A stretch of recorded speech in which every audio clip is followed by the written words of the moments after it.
Pidana pra-peradilan kasus pembunuhan Angelin yang diajukan tersangka Margaret Megawe berlangsung lancar di Pengadilan Negeri Denpasar pagi tadi.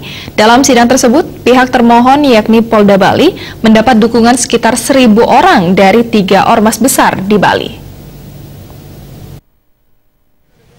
Sidang perdana pra-peradilan kasus Angelin dipimpin Hakim Tunggal Ahmad Petensili dan dihadiri oleh pemohon yakni 4 kuasa hukum tersangka Margaret Megawe serta termohon kepolisian Polda Bali dan Polresta Denpasar.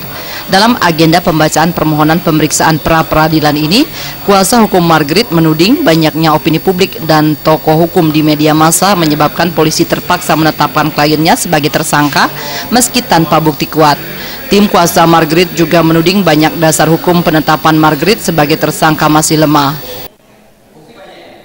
Kasus ini telah ditetapkan pelaku utamanya, yaitu tersangka Agus, berdasarkan fakta hukum dan bukti hukum yang lengkap. Namun saat ini justru pemohon yang habis-habisan dihujat, dimaki, dicemooh, difitnah.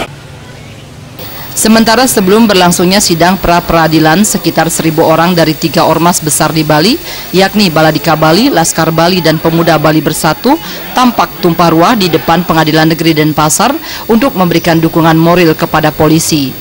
Masa ini meneriakkan berbagai kecaman terhadap pengacara Margaret dan dukungan terhadap Polda Bali. Sekjen Baladika Bali Ketut Soekarto mengatakan kedatangan ormas bertujuan mendukung Polda Bali yang dipra-peradilkan oleh tim hukum Margaret. Menurut Soekarto, penyidik pastilah telah mengantongi bukti cukup sebelum menetapkan Margaret sebagai tersangka. Bapak Kapolda di pra-peradilan hari ini sehingga sangat-sangat lebih mengganggu kenyamanan masyarakat Bali.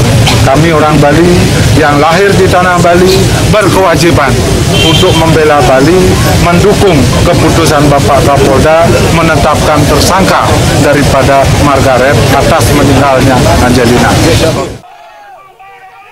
Sementara juru bicara Laskar Bali Ketut Soekarto mengharapkan polisi tetap percaya diri dan tidak takut menghadapi pra-peradilan ini. Dukungan dari masyarakat Bali dan ormas-ormas yang ada di Bali sepenuhnya memberikan dukungan kepada Kapolda Bali supaya Kapolda Bali tidak tergeser pun sedikit pun tergoyahkan atas pra-peradilan yang dilakukan Sidang pra-peradilan ini akan dilanjutkan Senin 27 Juli 2015 dengan agenda tanggapan termohon terhadap permohonan pemeriksaan pra-peradilan. Riase Bali TV.